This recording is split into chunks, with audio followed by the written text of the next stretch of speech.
Salam sejahtera, Anda kini bersama saya Ramon Aming dalam Berita Sabah. Ahli Parlimen Sepanggar Datuk Muhammad Aziz Jaman mendakwa bahawa proses pindaan Perlembagaan Persekutuan berkenaan hak kepentingan negeri Sabah tidak mengikut prosedur sepatutnya. Beliau merujuk kepada jawapan Menteri Kewangan Tengku Zafrul Tengku Abdul Aziz yang memaklumkan hak Sabah mendapatkan 40% hasil kutipan cukai tidak lagi terpakai. Menurut Aziz, pindaan tersebut dikatakan telah dibuat sewaktu tempoh darurat 1969 hingga 1971 secara rahsia kerana tidak pernah didedah ke hari ini. Dokumen ini langsung tidak diberikan kepada pengetahuan umum. Dan apabila saya memeriksa Perlembagaan Persekutuan Datuk Yang di-Pertua, penguartaan ini melibatkan pindaan perlembagaan di mana 40% cukai yang dipungut di Sabah sudah tidak terpakai. Tetapi penguartaan ini apabila saya rujuk dalam perlembagaan, tidak ada langsung dipindah perlembagaan ini di dalam majlis ini. Sebab seingat saya apabila berlaku pindaan perlembagaan di dalam pindaan perlembagaan, ianya perlu dilakukan sebagaimana yang kita lakukan sebentar tadi. Beliau berkata demikian dalam persidangan Dewan Rakyat pada Khamis. Katanya lagi ini merupakan satu rompakan yang jelas terhadap hak dan kepentingan Sabah sekaligus melanggar Perlembagaan Persekutuan Negara.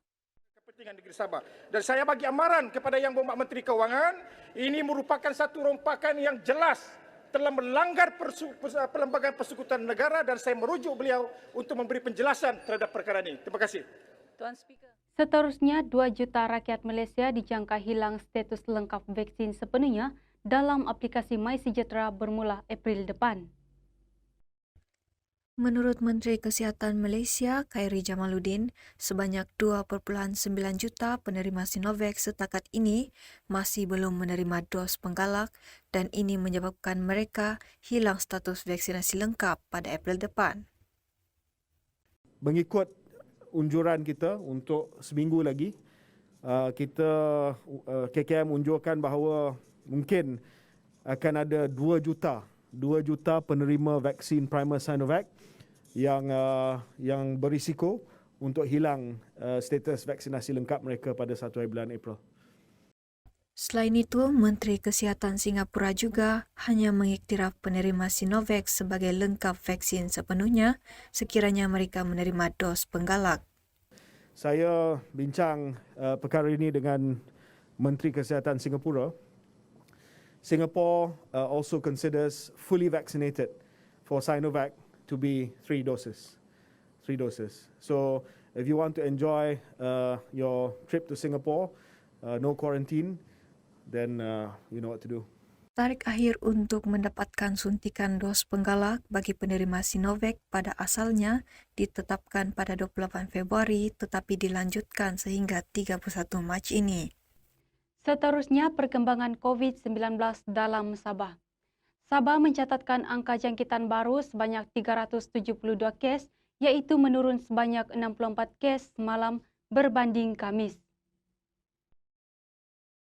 Menurut Menteri Kerajaan Tempatan dan Perumahan Sabah, Datuk Seri Panglima Masidi Manjun, Kota Kinabalu melaporkan kes tertinggi iaitu 91 kes, diikuti oleh Penampang 53 kes, Papar 24 kes dan Tuaran 23 kes. Peratusan kes-kes sporadik simptomatik yang berpunca daripada jangkitan sporadik menunjukkan penyusutan namun kekal tinggi iaitu 58.33% daripada keseluruhan kes baru di Sabah semalam. Sementara itu, sebanyak 364 daripada 372 kes semalam adalah dalam kategori 1 dan 2, 3 kes dalam kategori 3, 4 kes dalam kategori 4 dan 5 kes dalam kategori 5. Beralih ke berita luar negara. Rusia mulai terkesan dengan sekatan yang dilakukan Barat selepas menghantar tenteranya ke Ukraine. Baru-baru ini tular sebuah rakaman video memaparkan orang awam berebut untuk mendapatkan bekalan gula. Susulan daripada kenaikan harga bahan makanan yang mendadak, rakyat di negara tersebut mula bertindak untuk mengumpul bekalan makanan. Dikatakan kedai-kedai di negara tersebut juga terpaksa mengenakan sekatan belian, terutamanya gula kepada setiap pelanggan. Dalam pada itu, Rusia telah menyekat ekspor gula dan bijirin serta berusaha meyakinkan rakyatnya bahawa bekalan produk makanan penting tidak akan terjejas. Selain dari gula, barangan yang turut mengalami kenaikan harga dan kehabisan stok adalah kertas, malah ada yang menjual semula kotak secara atas talian.